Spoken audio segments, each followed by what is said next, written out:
Okay, let's start implementing. So here I am in my item class. I'll go ahead and make a private string name description, and then I'll auto-generate the constructor and the getters and setters. So source generate constructor using fields, and I want to construct it with both the fields, and then source generate getters and setters, and I want getters and setters for both of those. And that should be good for item. Okay, let's do player. So player, I'll have a level.room called current, which is their current room. Then I'll have private string name description. Did I spell description right? No. Description. And let's make a list of items. So list item, and I'll call that items. And I will import list from java.util, not java.awt. All right, so let's make a constructor. I'll not auto-generate it, I'll just make it. So player, I think we should probably take a room as an input when we create the player. We should definitely have a name. We should have a description. But the player won't start out with any items, so we'll leave items empty. So this dot current equals room, name equals n, description equals d, and then items equals new array list, item, constructor. All right, and I'll import array list. So far, so good. So let's see, move. Let's write the two. Well, let's do the getters and setters for name and description because those are going to be easy. I'm going to put my cursor down there so that when it auto-generates, it will auto-generate down there. So getters and setters for description and name. Okay. Oh, okay. Guess it didn't auto-generate down there. I want to keep those at the bottom because those are like not interesting, and I want the interesting ones up here. Okay, so let's make move. I'm going to make them return Boolean for whether or not the move was successful, just because that seems like it might be handy for someone who is trying to have the player move. So let's do move graph.room, next room, and I'll just say current equals next room. And I will import graph from... Oh, what package am I in here? Oh, I'm sorry, I didn't call it graph, I called it level. Great. Okay. And it must return Boolean. Alright, so actually I don't want to do this. I only want to do this if the next room is a neighbor of the current room. So I'm going to say if current dot get neighbor next room dot get name equals doesn't equal null. Okay, does this do what I want it to do? I'm going to ask the current room for its neighbor, and the neighbor is the name of the next room I'm trying to go to, and if it's not null, then I got the neighbor, so it must exist. Okay, that all feels a little convoluted, so maybe we should just go ahead and write a helper method. Currents.hasNeighbor next room. That seems nice, right? So I'm going to create that method, and I'm just going to return whether or not neighbors dot, I'm going to say contains key next room dot name. Oh, dot get name. Because remember, we're storing them in a hash map, so the keys are the room names and the values are the rooms themselves. So if our neighbors list contains a key that has the name of the next room, then that implies that we also have the room there as a value. So that should be sufficient. Let's go back here. Oh, not there, player. So if current has a neighbor that's the next room, then we will set that room to be our current room, and we'll return true here. Otherwise, we'll return false because there was no such room.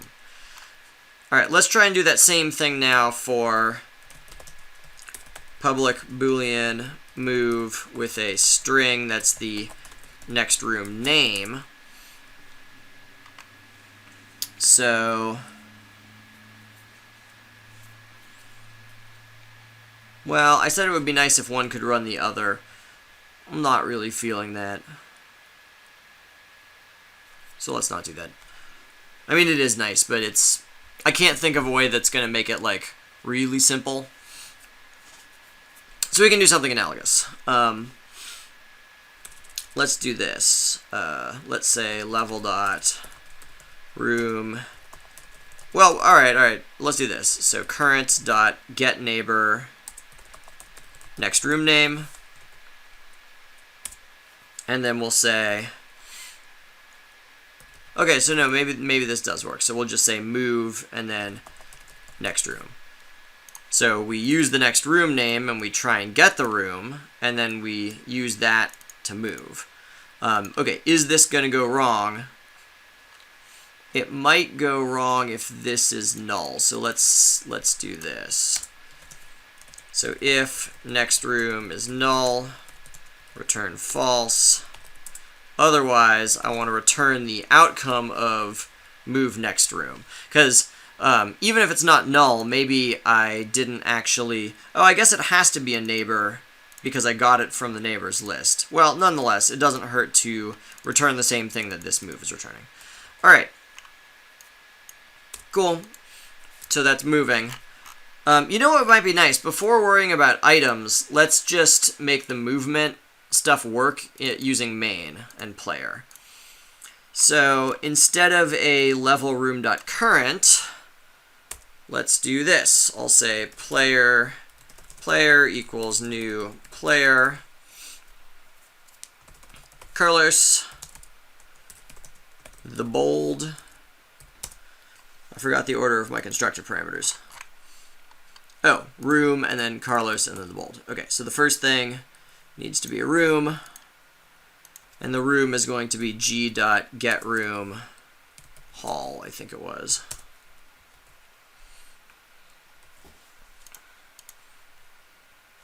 And then I'll put a semicolon there.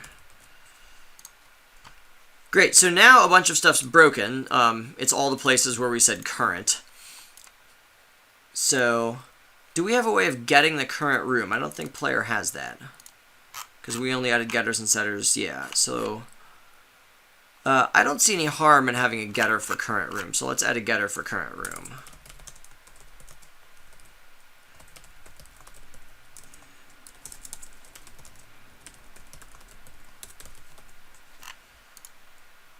And this is level.room. Is my thing called current room?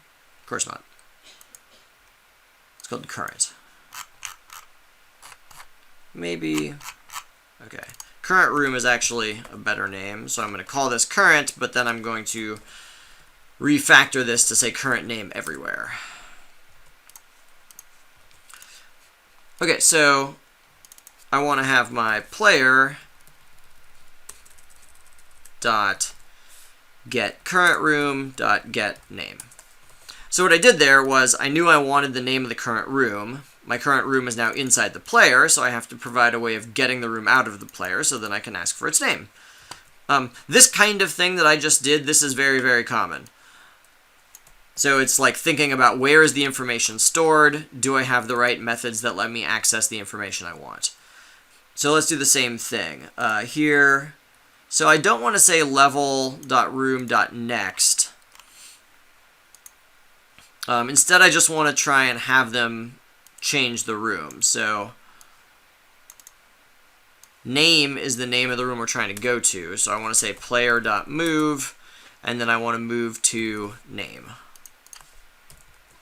because that's the name of the room I'm trying to go to.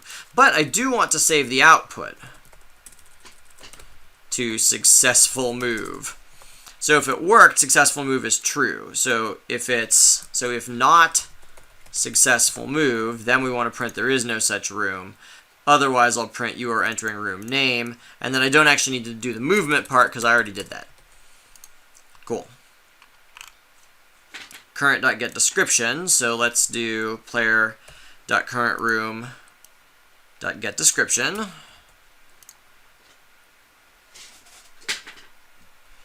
And same thing here, player.getCurrentRoom.getNeighborNames. And player.getCurrentRoom.getName. And is that the last one? Great, so we should be able to test this now. And I'm getting an exception. Cool. Class cast exception. It's happening here.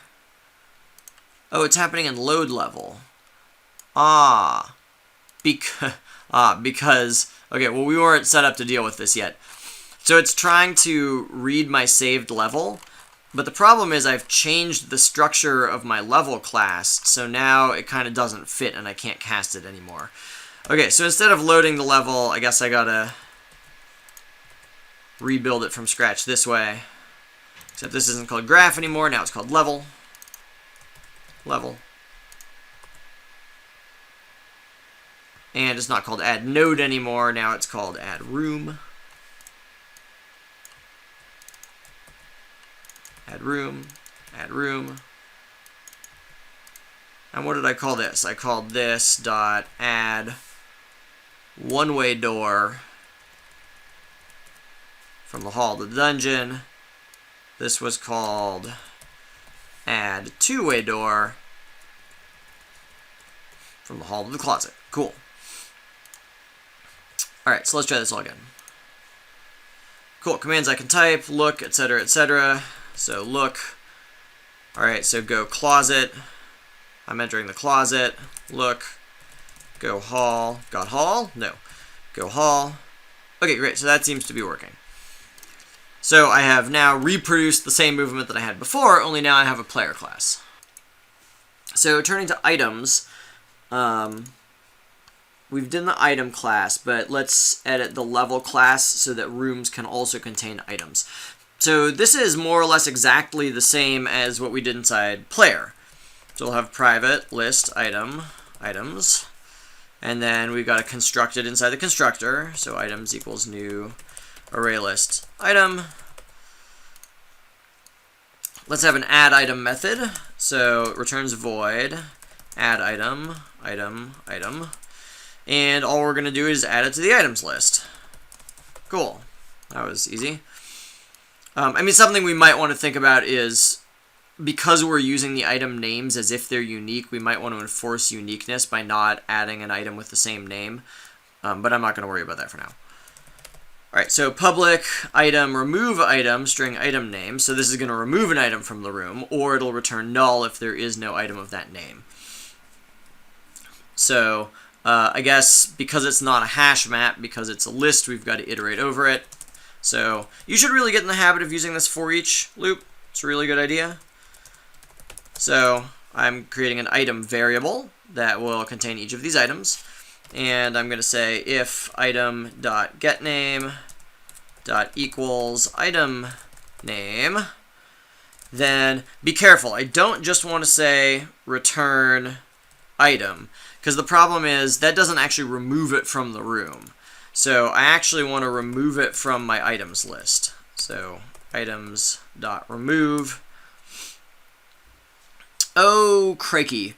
So now, alright, so this, so I can remove it by index. Oh, I can remove it by item also.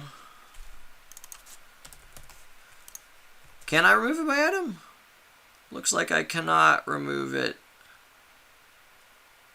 Looks like I cannot remove it by item. Okay. So for each loop is not good if you need to know the indices. So let's do a regular for loop. I equals 0, I is less than items.length. Nope. O.size, because it's an array list. I plus plus.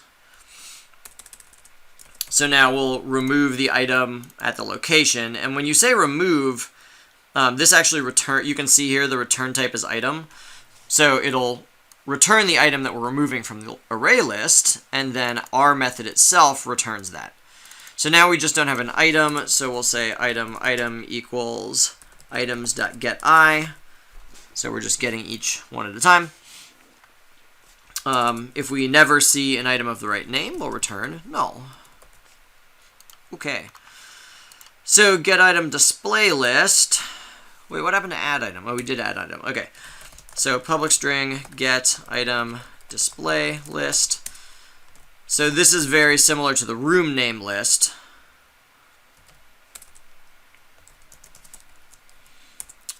This is one where we can use the for each loop. And I'll say string plus equals item.getName. Nope. And I want to separate them by spaces. And then I'll return the string. Great. So that covers that stuff. Did I implement these in player? No, not yet. So I do have a list of items. So all this stuff in player is going to be pretty much the same. So public void take item item I. I'm going to put it in my items list. Drop item is going to return the item. And I'm just going to go ahead and lift that same code from out of level, because we want it to work essentially the same way. Let's just double check to make sure this makes sense. So I'm looping through over all my items. I get the items one at a time. If the item's name is the one I'm trying to remove, I'll remove it from the player item list and return it. Otherwise, I'll return null. Okay, that makes sense. And the other one is the same as this one as well. In fact, I might as well give it the same name. Get item display list. Well, maybe I'll call it get carrying item names, or whatever I wanted to call it. Okay, great. So that takes care of all of that. So let's go ahead and make our commands go. So I already modified the go command. That's worked. Let's modify the look commands now so it displays items. So here's my look command. You see exits 2, and then I'll say system.out.println. This room contains the items. We might want to make something nicer where, like, if there are no items, it just doesn't mention it. But we'll say player.getCurrentRoom, and then get item display list. All right. So now we just need take and drop. So I'll do that maybe else if words 0 equals take, and then else if words 0 dot equals drop.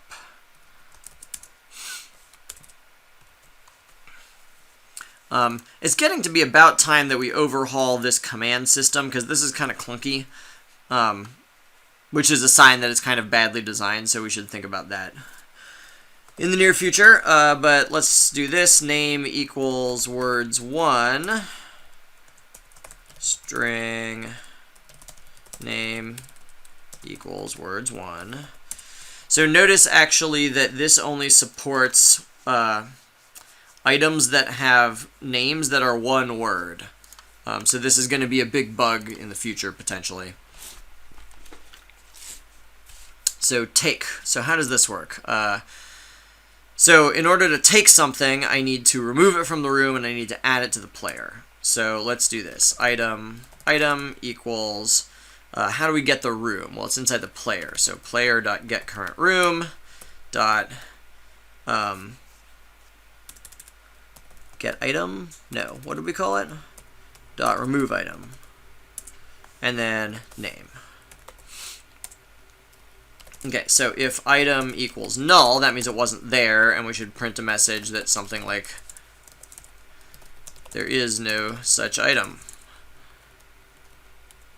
Otherwise, we can say player dot take item, and we can give the player that item. And then maybe we probably want to display a message that says you took the item. So you pick up the lobster. Alright, so there's take. So let's do drop now. Drop is going to have pretty much the same structure, only in reverse. So I just copied and pasted that. So now, instead of removing it from the room, I'll say player.drop item name.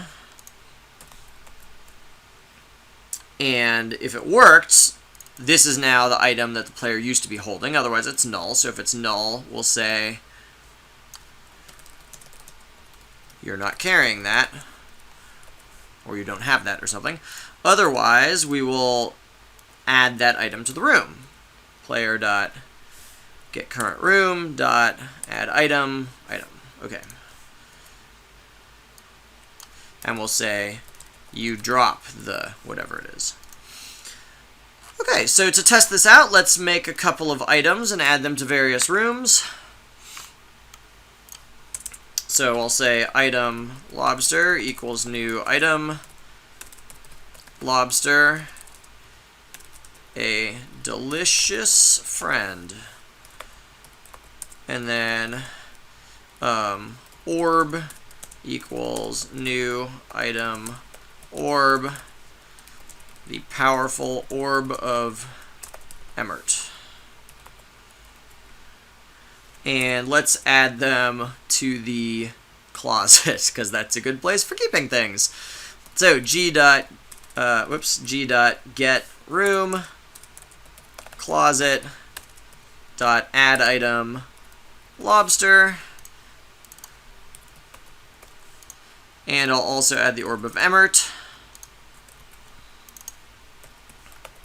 Cool, and so now to test it out, I'm going to run it and I'll see if I can like pick up the lobster and move it to the dungeon. Alright, so here I am. I'm in the hall. I'm going to look. The hall contains items, none, so this is sort of a display problem. I think we should probably fix that later. So I'm going to go to the, closet. Okay, now let's look.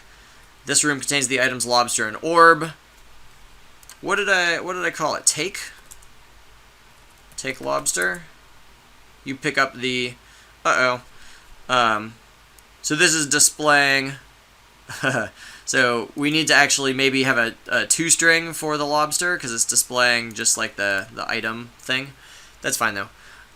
Let's take orb. Cool. Let's look. Notice they're no longer appearing in the closet. So let's go hall. Let's drop orb. Now I'll look. Now the hall contains the orb. Now I'll go dungeon. Now I'll drop orb. I'm not carrying an orb. Drop lobster. You are in the dungeon with a lobster. Yep, so I am, and there are no exits. It's just me and the lobster. Great. So last thing, let's go fix that one problem. Inside item, public string, toString, return. I'm going to return description. No, maybe I'm not going to have a toString at all. Maybe whenever we display it, we'll just have to